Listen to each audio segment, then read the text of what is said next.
सर्वसिद्धिकरं परं सर्वसिद्धिकरं परम्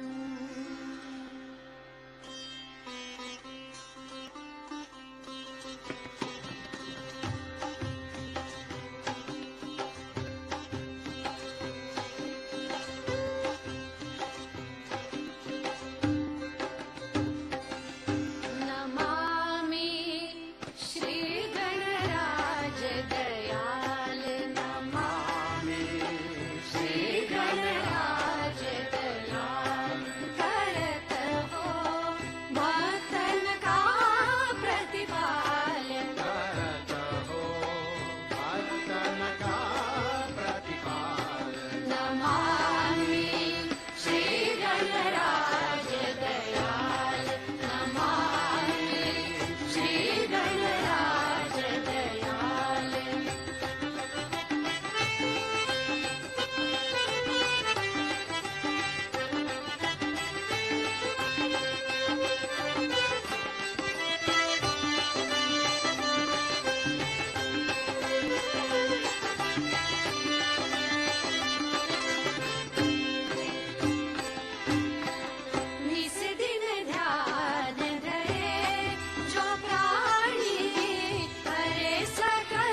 Sri Ganesha, please be kind and merciful and forgiving that you manifest within ourselves. Let all these hypocritical things, all these conditionings and all these wrong ideas we have, or all the wrong life we have had, should just disappear like thin air, and let the beautiful moonlight of your soothing qualities of innocence be manifested through us.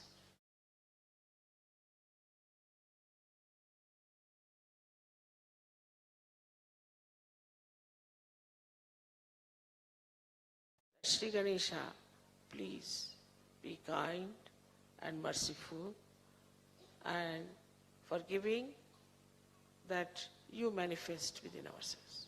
Let all these hypocritical things, all these conditionings and all these wrong ideas we have, or all the wrong life we have had, should just disappear like thin air, and let the beautiful moonlight of your soothing qualities of innocence be manifested through us.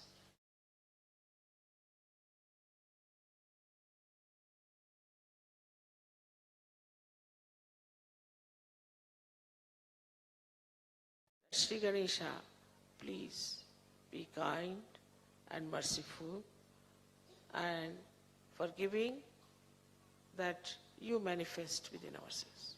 Let all these hypocritical things, all these conditionings and all these wrong ideas we have, or all the wrong life we have had, should just disappear like thin air, and let the beautiful moonlight of your soothing qualities of innocence be manifested through us.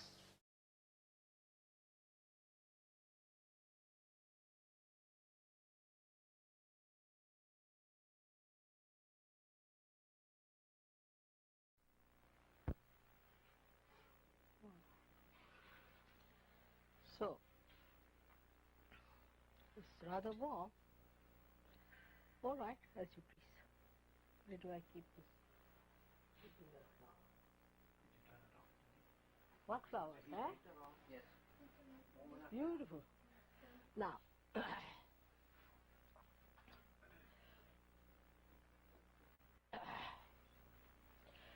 can you get my handkerchief from my purse?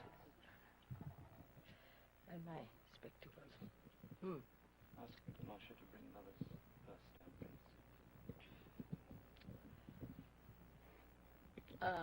Today, I was thinking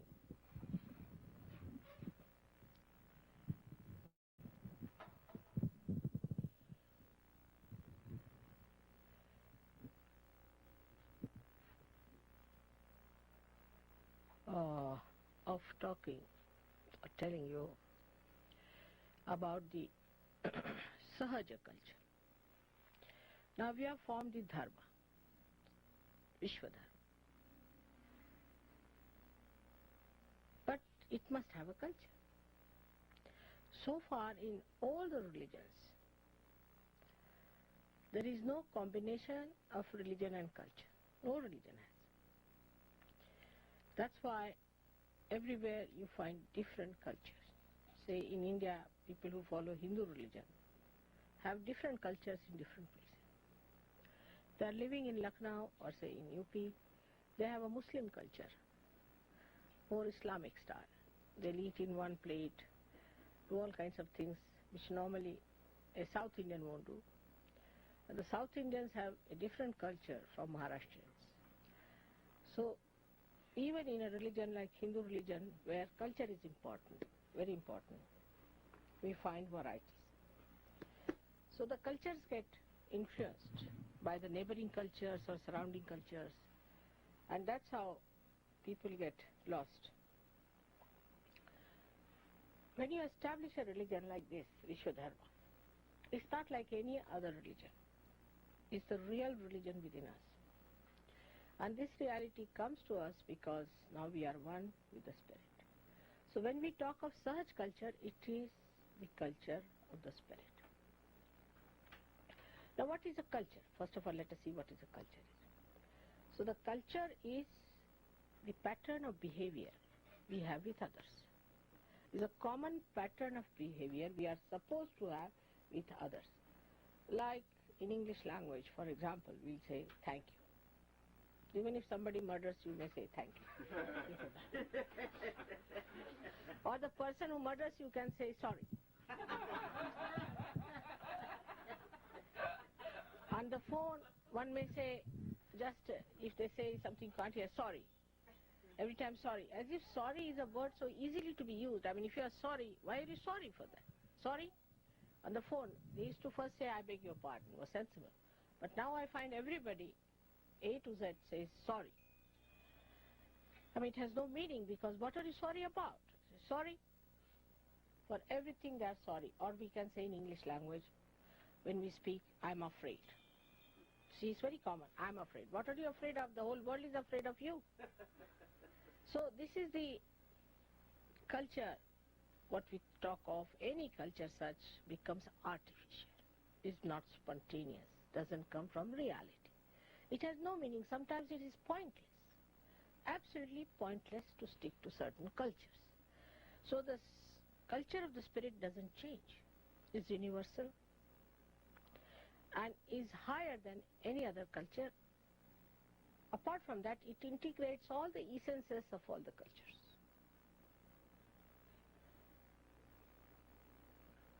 So it emanates from the spirit. Now spirit has two sides. One side which you see, the another you don't see, like the moon. The side you see is outside with other people. Other Sahajogis, other people, other societies, which are not yourself, absolutely. The other side you don't see is the relationship with God Almighty, relationship with your mother. If the other side is not all right, the behavioral side outside could become artificial, could become crooked and not such. So it's the other way round than any other culture. To know any other culture, what do we go? We see how they talk, what is their language, how they speak, how they behave, all the outside things we get. We must know thank you if you want to know English language. Must know thank you, please, all that. But if you want to know the Sahaja culture, you have to know your mother and you have to know God Almighty. The relationship between your mother and God Almighty has to be absolutely perfect. Then there's no problem. But that the relationship, if it is not all right, you cannot have artificial Sahaj culture. That is one thing for sure. Artificial Sahaj culture is not all right. I would say that India has, in its basics, the culture of the spirit. India has.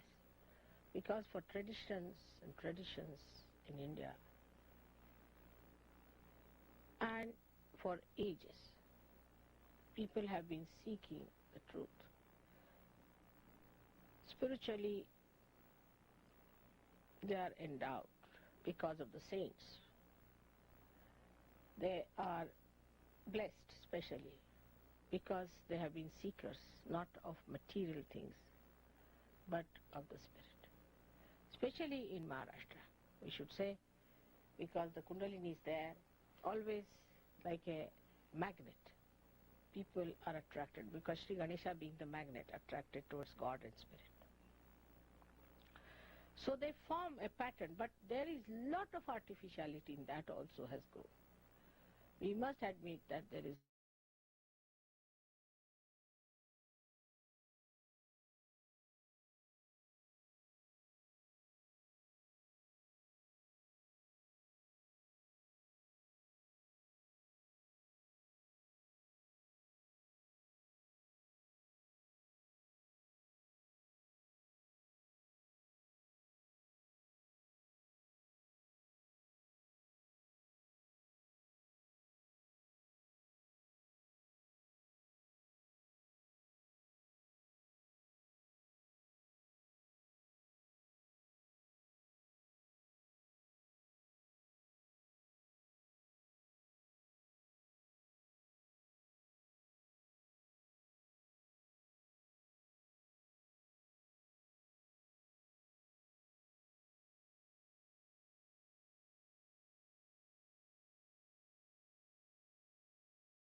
You may not be knowing yourself also.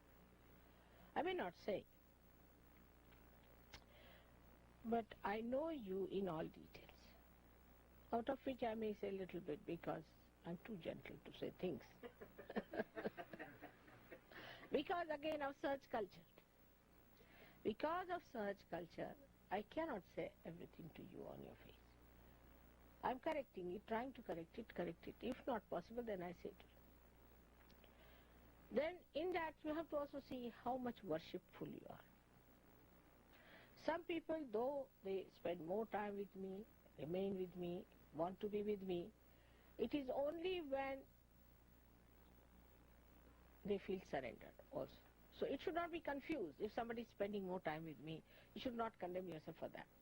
It's all right. But how far you are surrendered is the point. Now, if you are surrendered, how do you see the surrendering in a person? You see, it has one side and the another is the expression. Say a person who is surrendered doesn't talk much to me, doesn't talk, listens, isn't it? Common sense, listens. Even people who are very good, I've seen, when I'm talking, they'll put in their own words in between. People who are very good, I should say. So the surrendering is not full. Then the time, they become very conscious of the time. Who has made the time? But the person won't come directly and tell me, but tell somebody else, go and tell mother she has to go at this time. I know everything, who tells whom, who goes to whom, who is telling someone, who is time bound. And then I flout it.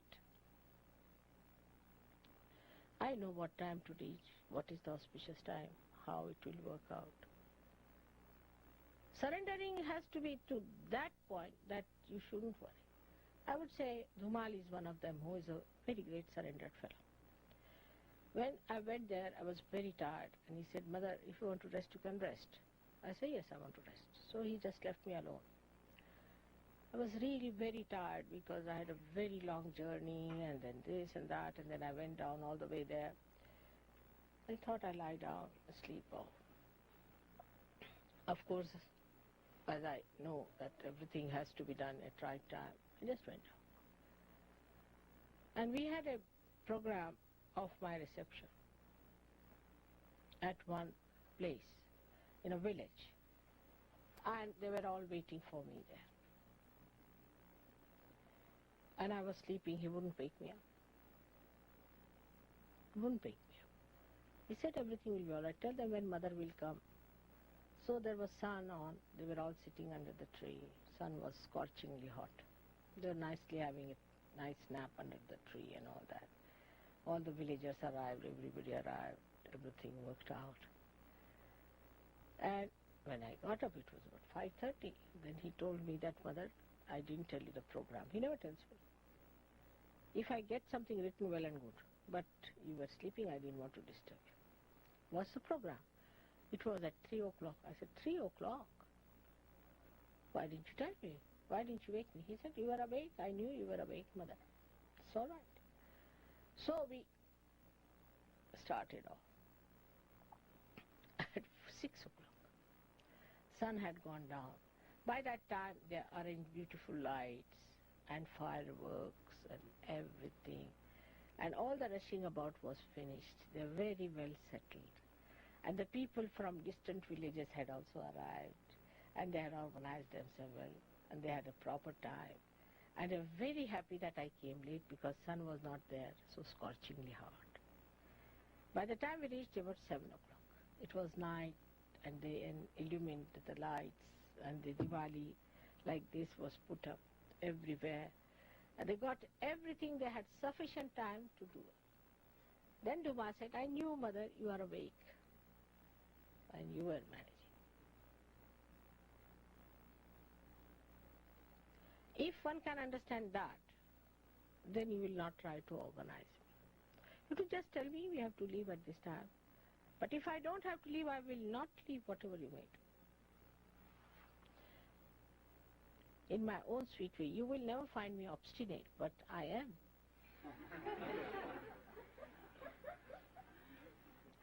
Because I know what is right is what is right, and has to be done that way.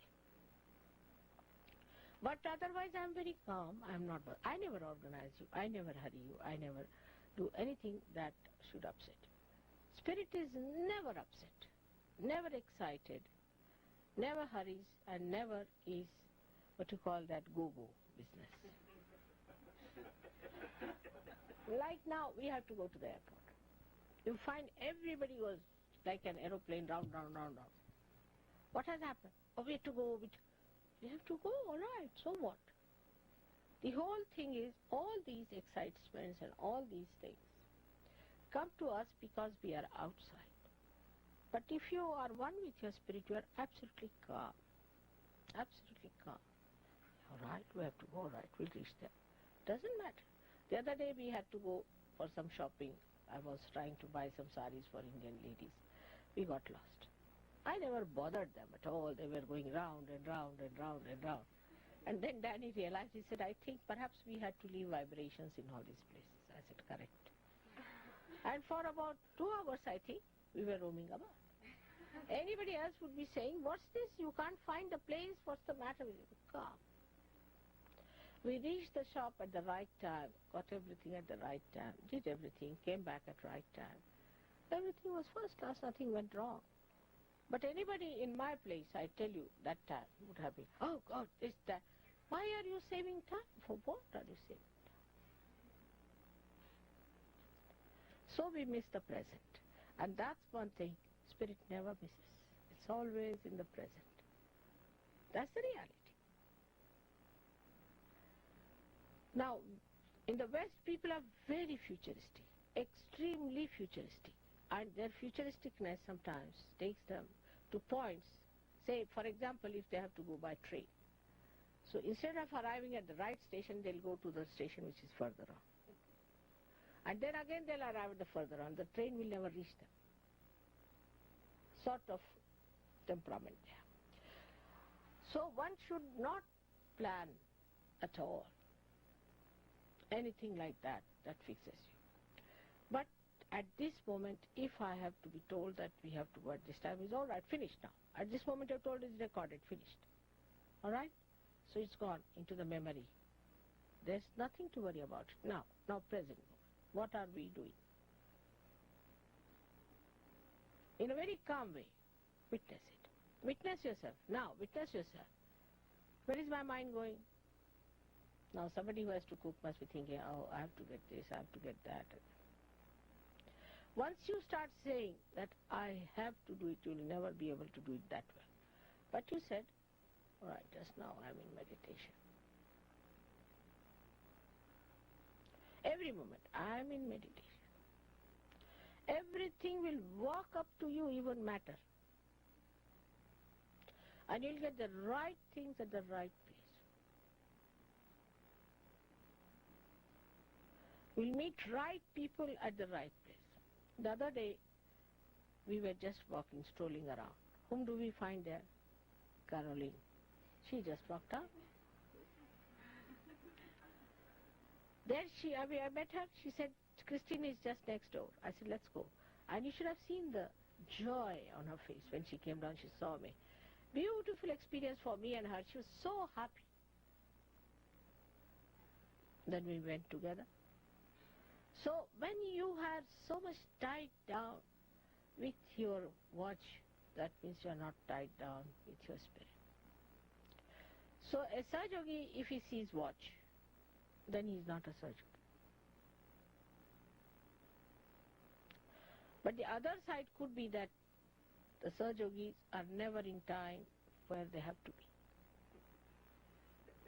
Very common in England. I reach always first to open the door. And to clean it also sometimes. Now, to take for granted things, as you say, take for granted. That's not the way Sahaja Yoga is. You have to be alert, absolutely alert. If you are alert, immediately I have to go now this time. I have to do it. I have to get this thing out. If you have to miss something, you are supposed to miss it. That's what it is. So there's a beautiful thing written down, like they say, Jaise rakhu, taise hi rahu. The way you keep me the way I am will be happy. So satisfaction towards yourself, your spirit is important. Because ego will plan out. Oh, we go there, we must get for mother, say daisies. We decide, must get daisies. You don't find daisies, you are disappointed. Why not? These are all my flowers. Whether they are daisies or not, they look so nice. Whatever you get it. That's the thing wanted. You know that the divine is working out everything for you. When you are supposed to get something else, better have it. Even by mistake, if I lay my hand upon some things, like a book or something, immediately I'll open it out and see why this book has come in my attention. Why this fellow has come in my attention. Why this is happening. And immediately I find that there's some connection, something has to be done, something has to be said, something has to be worked out. So for a person who is imbibed with the culture of spirit, the Sahaj culture, impresses others by his calmness and relaxed attitude. Relaxation never means lethargy by any chance. It doesn't mean lethargy. Lethargy is against relaxation. A person who is relaxed cannot become lethargic. Relaxed means a person who is alert and calm. These two things for human beings is an impossibility. Because if they are alert, then they are not calm. If they are unhappy, sad, then they think they are very, very calm. So this is one of the things one has to remember, that you have to witness yourself all the time. Not to condemn yourself, but witness. Now I said the word witness means detached. Now what happens with this? When you start condemning yourself, you miss every good point. For example, you have some experience of a sudden height being achieved. All right? At that point, you should catch hold of it. Hold on to it. Keep to it, but don't forget that you may go back. No. And then wait for another higher moment to come. Hold on to it. That's how you climb Himalayas. But not that, oh ma, now it's all right, but what will happen next? Then you are gone down. Because you have to face yourself in the way knowing what are your powers. You are a spirit now. You are no more an ordinary human being. So you have no business to condemn yourself or to degrade yourself or in any way to feel unhappy. No way. Past is past. What happened a moment before is finished. Now I am going to rise. Now I am going to rise.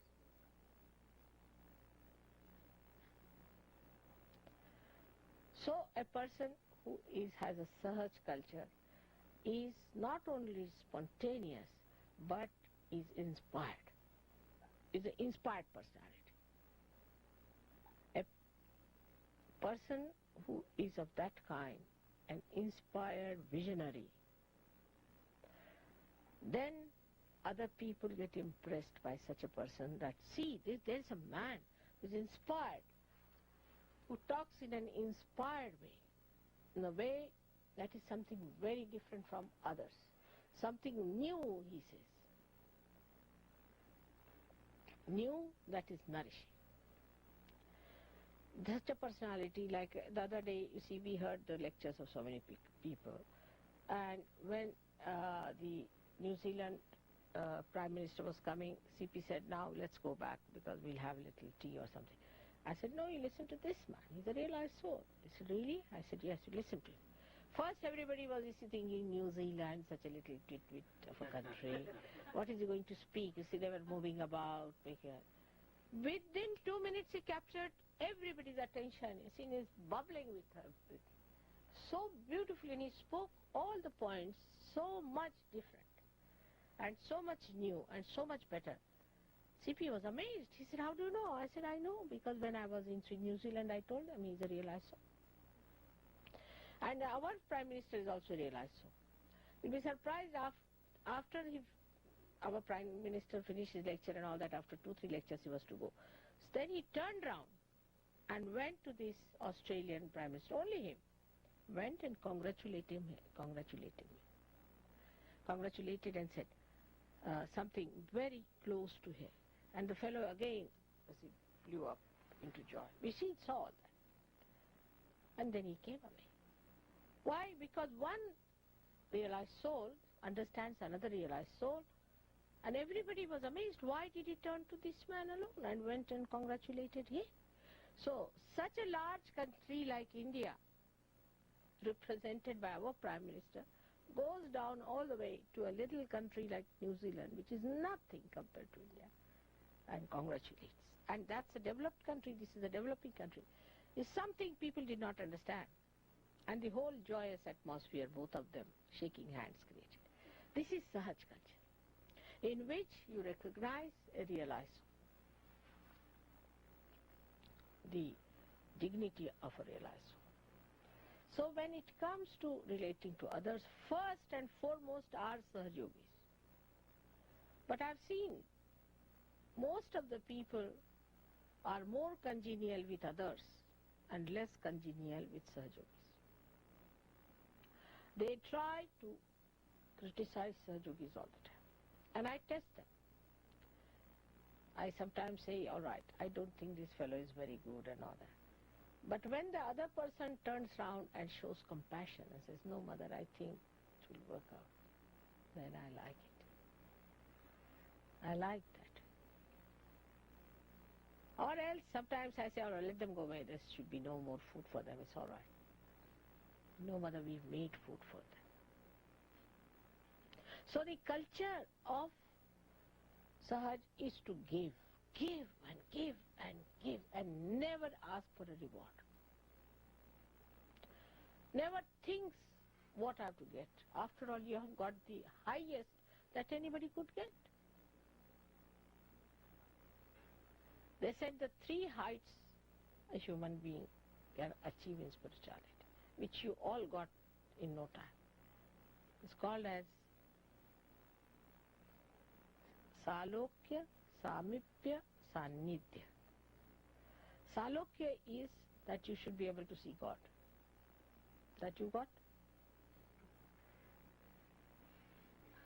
Samipya is the closeness with God. Sannidhya is the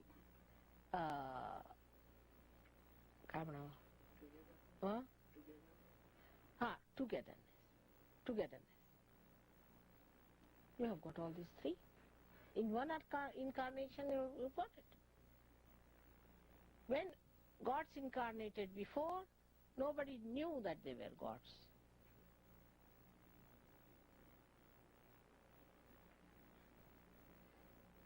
So, even they got it, they never knew.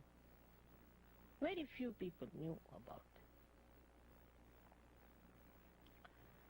But even when Christ said he was the Son of God, how many believed him? They crucified him because they were not realized souls. But by giving you realization, I have given you that capacity to get all these 3 blessings at one shot. I speak your language, I speak your style, I live with your style, and you understand me. There is no problem. But with other gods, imagine if I were Mahakali today, what would have happened? You would be all upside down there hanging, seeing me from the other way round. You'd be hanging around your neck, Mother. I don't know what would have happened. Or any one of them. So the 3 blessings that a saint is promised, you've got all of them. But because you've got them, you don't understand. We take it for granted. There's no Shraddha. With this experience, there should be tremendous faith.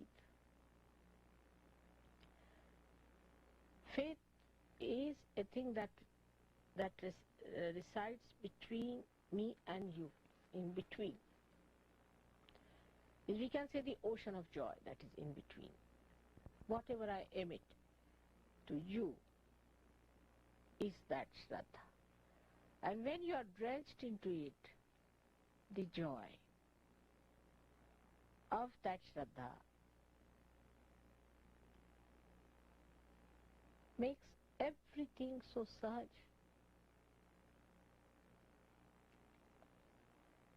But for that, you must open your hearts.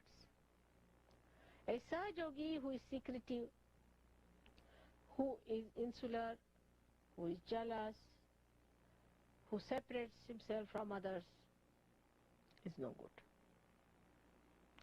Open your heart. Give away your things. Doesn't matter. Matter has only one value, that it can communicate your Sahaj culture. Little things. See, I see something that you have got beautiful, and in my Mahamaya, acting on myself, I say, oh, that's very beautiful. And then they say, Mother, you gave us this. Sorry.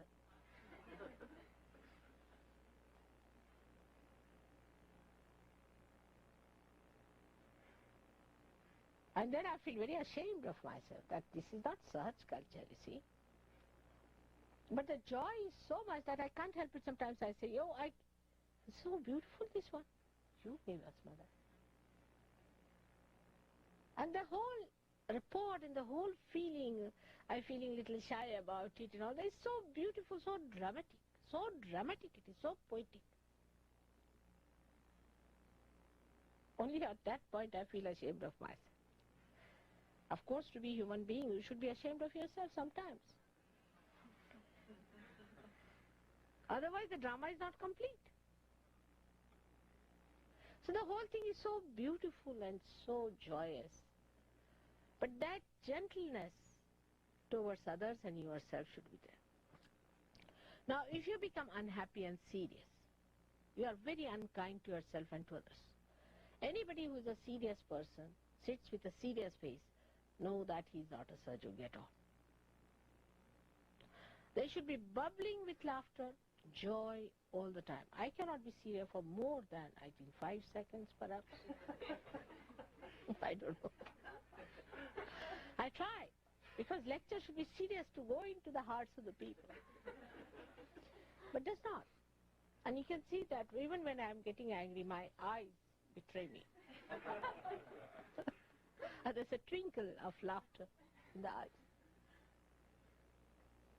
That's how a person should be. And don't worry what others have to say. You see, the culture where people are just glum like this is the same as the people where they are frivolous.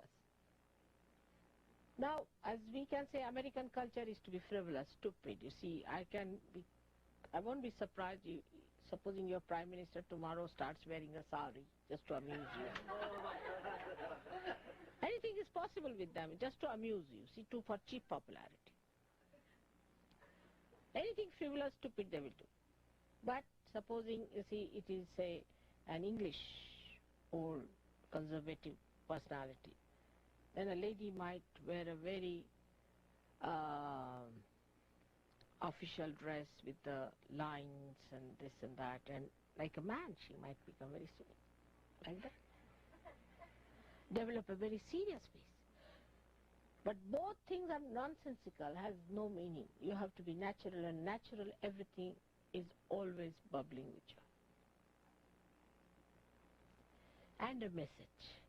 And a message. These flowers are the message of my coming. Writ large on them. So a person who is a Sahaj culture man should emit that message to others. People should see, oh, this is the man, he is the Sahaja fellow. You can see that clearly. There's no seriousness, there's no unhappiness, nothing. Supposing I've said something that might be upsetting you, forget it. If you cannot forget that, then you have not listened to me. But forget doesn't mean that you do not act upon it. Acting upon it means that you face yourself and see for yourself how you have ascended and how far you have to go, not how you will fall down. So it is all the time acting on both sides, as I am telling you in my lecture, that on one side you see to yourself as a relationship with me and relationship with others. For a Sahajogi, it should not matter whether you are in a palace or on the street. The first encounter with the first Sahajogis, we have only one surviving now here sitting down. They couldn't bear, for them it was difficult to be in the beautiful atmosphere of India. The reason is they were analyzing. There are no good bathrooms, no showers. But you have the whole sky. You have all the mountains. You have all the trees. You have got all the waters flowing. But you want to have a little shower in which you can't even move.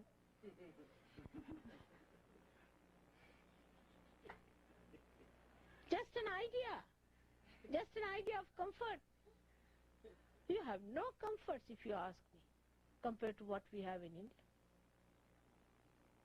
No comforts at all. I mean, ask any Indian girl to come stay, she will cry.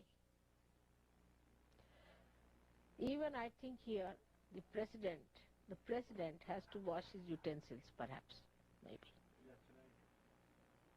What a comfort. There's no division of labor. Now, in our country, we have servants, but servants doesn't mean that we treat them anything else. They eat the same food as we eat. They live the same way we live. But they do different type of work because they don't have the same mental capacity to be the president. The president does some other work. You have no comfort of any kind. You take it from me. Food matter, you get everything processed food. Imagine any time you might be developing cancer due to processed food. What is your speciality then? Try to understand. What is the kind of food? It's not fresh. God knows how it is processed, how it is preserved, from where it is coming. Suddenly in London they said that don't eat this kind of food, you see, because it has got something contaminated. So everybody rushes, you see, to the storeroom because we have to store up all these things. You can't get at the right. Oh, it's there, then you start throwing them. It's a mad racing because people think that God knows what we are eating today. Is it correct or not? So food-wise, you are zero. Best thing is to live in the villages or in the forests, to get the fresh fruits, wash them in clean flowing water of a river, eat it nicely, and sit down enjoying the sun. The comfort of the spirit is the thing we have lost. And those who seek the comfort of the spirit are Sahajogis, not otherwise. Comfort of the spirit comes in giving. Say I have borrowed some money from you. I won't be comfortable till I've paid you back. Going further with it, supposing you are caught up into something. You have got some problems. I'll somehow or other manage that you'll come close to me somewhere and work it out on you, clear you out, finish it. Till then I won't be comforted. Though I'll suffer, I'll have pains, I'll have this. As soon as I came here, left Nabi was like this, going on. Corrected it. I took it upon myself. I sucked it into me. So they are adventurous. Oh, I will not touch, I'm catching. He's catching. Finished. But now the compassion can only work out if you have that kind of a spirit. Otherwise you cannot. It becomes sympathy. For example, there's one person, Mr. A or Miss A or Mrs. A, whatever it is. I mean, I'm talking of a common personality. And that person is catching. I would say in an ashram that person should clear out. But all the ashramites will catch from that person, and that person will never be all right. There's a very nice joke about it. There was a lady, she wanted to reduce herself. So there was a machine like a rolling pin. They said if you rub it, then you will reduce. So she brought, poor thing, she brought the machine and she started rolling it. She found that the rolling pin became fat instead of she reducing. Same thing is in Sahaja. Instead of Sahajogi is correcting the others, they get contaminated. That's why I said don't have anybody in the ashram, because you sympathize. You do not try to correct that person. In a way that you can correct within yourself, suck it within yourself as your mother does. And I do it for thousands and thousands and thousands. You have to do it for one or two, so you are never bothered. And that's how you become strong. Not by shunning them, running away from them, or condemning yourself, or saying that we must save ourselves from the book. No, through adventure. Let's see what happens. Tumar was telling me, nothing catches me, mother, what is it? I said, who will catch you? Those who will catch will be hurt themselves. So, what is it that Bhairava is to be established? Siddha kela pahiye, Bhairava. As you have to establish Sri Ganesha, you have to establish also Bhairava and Hanuman on the right side. If these three deities you establish within yourself, nothing on this earth can catch you. You get it for a while. But what I find now, I came to this ashram, everybody's left Navi Kota. Everybody's left Agya Kota. So then I get the pain. Everyone. I mean, I have put you inside my body. Do you know that? You are part and parcel of my body. You are cells in my body. And when you catch, I also catch. Not catch, but I really get the pain. But I clear it. In the same way, I have given you powers. Every power I have given you.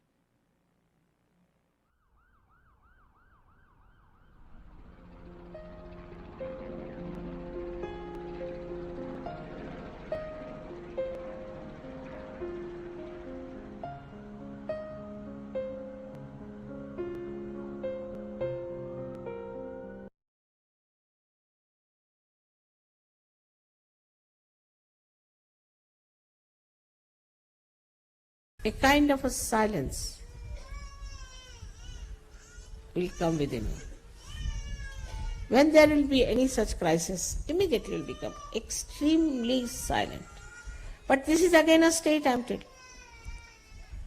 So now, if there is something that makes you upset or makes you unhappy, try to reach that point, that axis, which is just silence.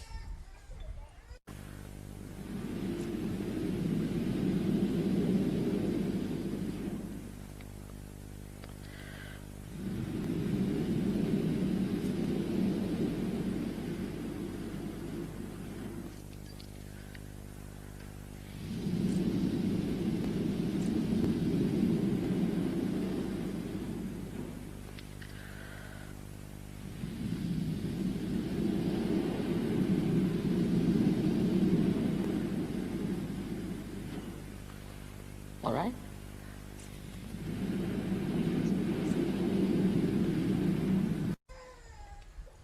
And this silence will make you really powerful. Because this silence is not only yours. When you are in that silence, you are in the silence of the cosmos. Silence of the cosmos.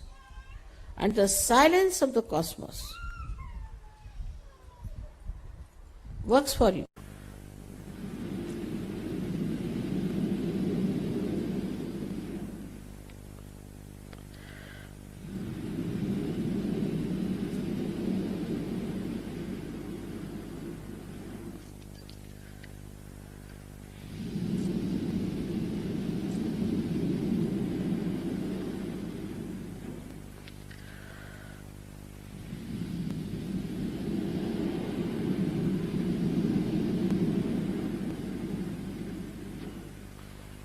All right?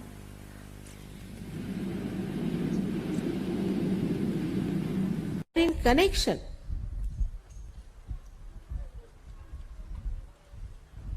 with that cosmic power, we can call it. It's more than that, is divine power, I should say. Divine power which is working all the cosmos also. So if you just become silent within yourself, know that you are sitting in the kingdom of God.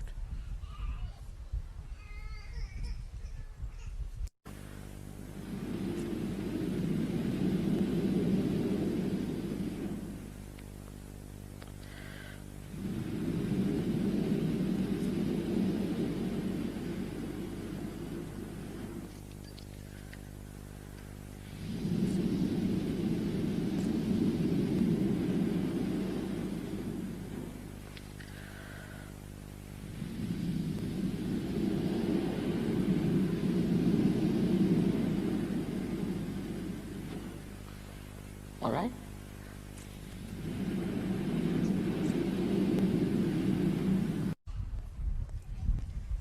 When, say, you get the great honor of becoming a king, then you walk up to your throne and you sit down and look around and you feel the silence of the state that now you are the king. This silence is the sign that you are definitely you are now in contact with the divine.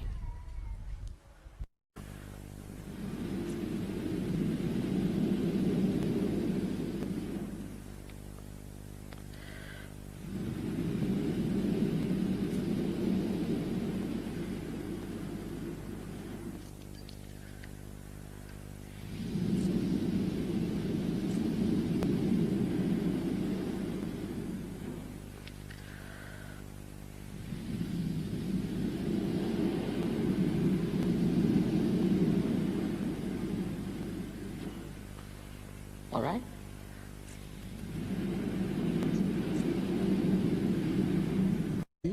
Because the divine is going to look after everything.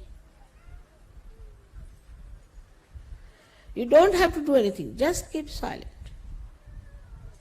But not forcibly, it's again a state. See, if any turmoil takes place, any problem takes place, suddenly your attention will jump onto that silence. And once you jump onto that silence, you being in contact with this whole all-pervading power. Now, when I talk about all-pervading power, we still don't understand what it is. What it means, this all-pervading power of love. Is it some sort of an energy floating around?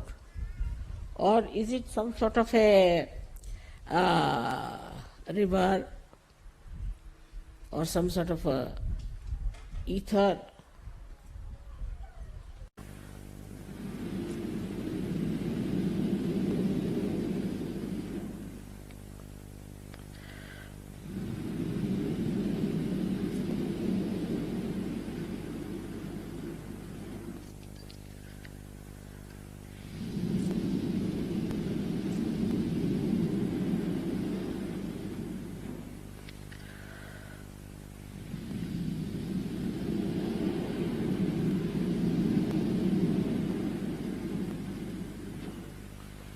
All right?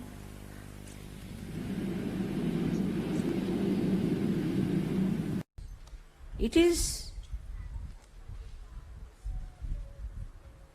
the complete, the totality of reality. Complete totality of reality. is this all-pervading power. Other things are unreal. And the reality is so efficient. It is so efficient, it never fails, like this mic.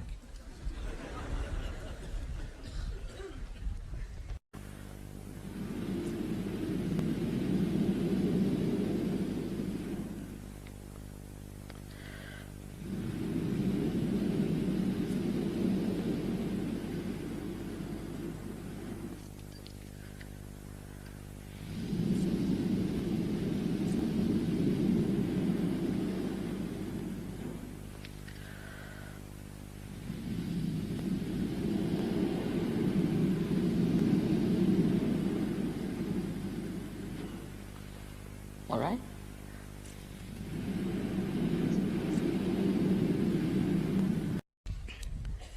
It's such a tremendous,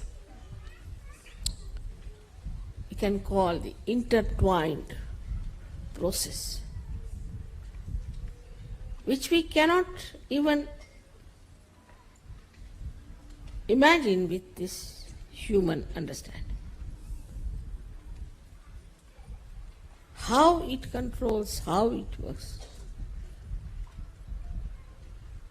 For example,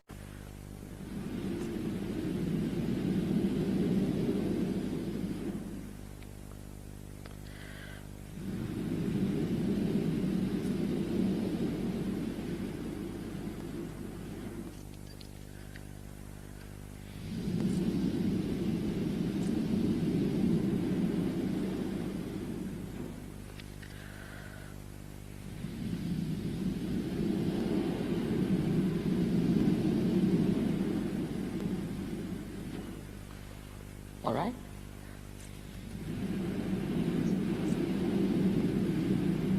You see the trees. Rose bush will give rose only. It won't give apples. It will grow up to a certain height. It won't grow like a coconut tree.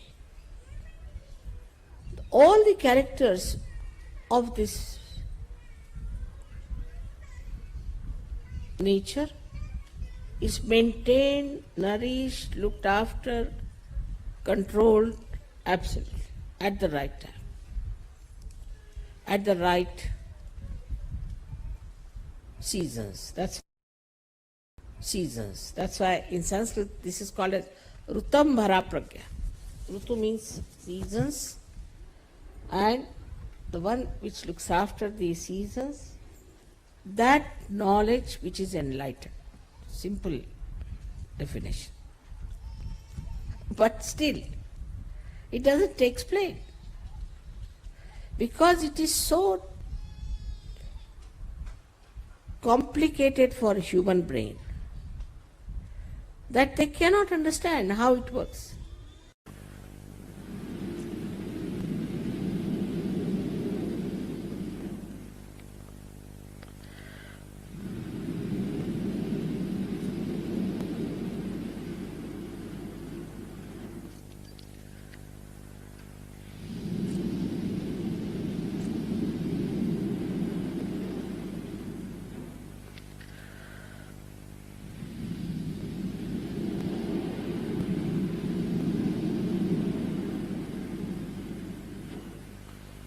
All right?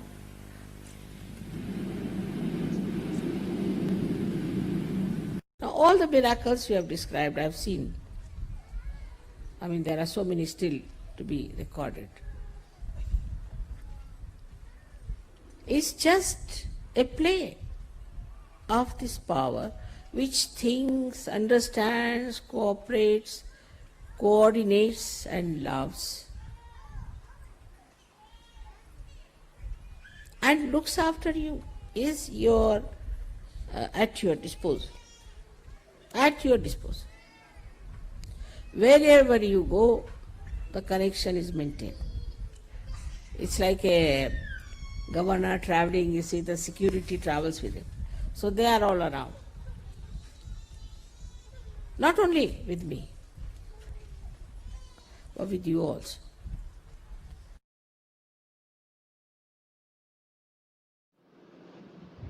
I think try this one is Tvameva Sakshat Shri Tvameva Sakshat Shri Nirmala Devi. That's all. Just to establish me as Nirmala Devi is the point.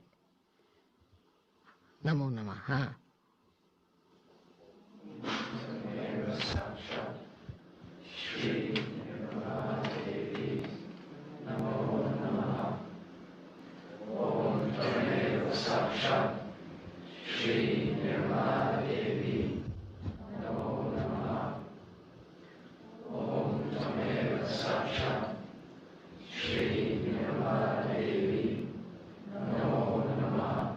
See, 7 times for all this.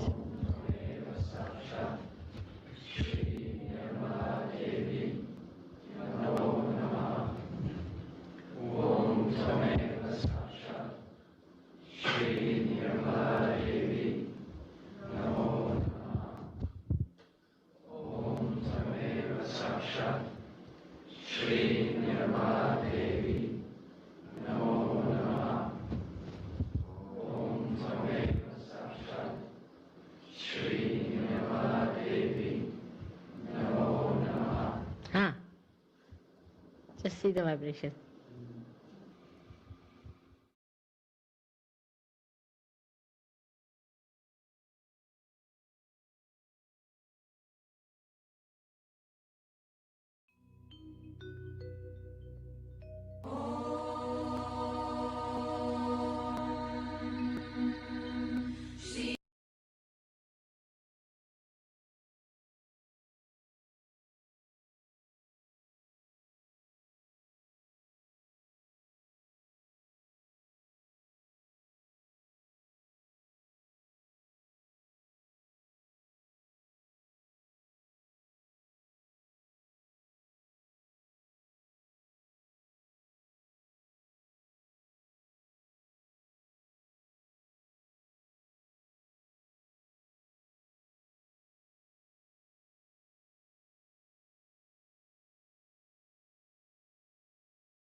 तुम हो मेरी आत्मशक्ति, तुम हो मेरी आत्मशक्ति, तुम हो मेरी आत्मशक्ति, मन अंतर की अनुभूति, मन अंतर की अनुभूति, माँ तुम हो मेरी आत्मशक्ति, तुम हो मेरी आत्मशक्ति।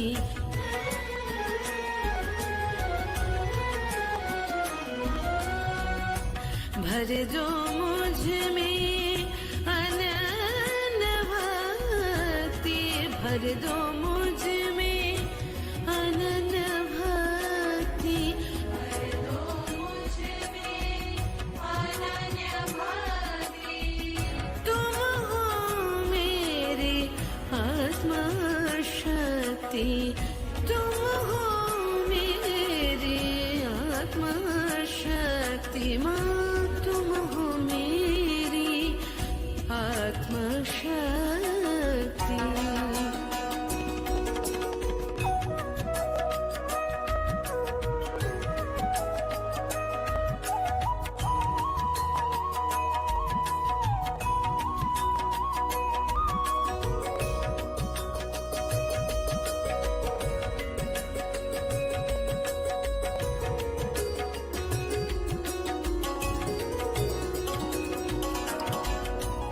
तो सबका पालनहार, तुम हो सबका पालनहार, सबके सुनो पुकार, सबके सुनो पुकार,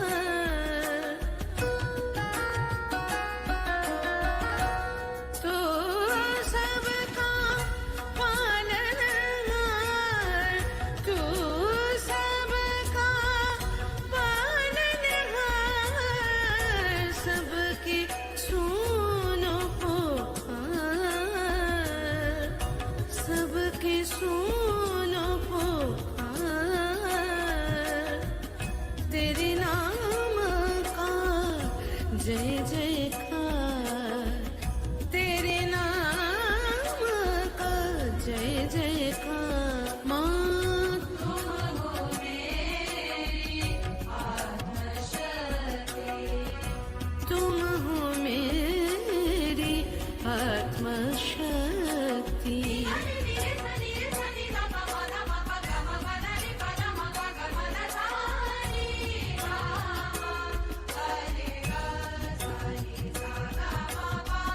तुम हो दाता, तुम करतार, तुम हो दाता, तुम करतार, तुमसे रोशन है संसार, तुमसे रोशन है संसार, तेरे नाम का जय जयकार, तेरे नाम का जय जयकार।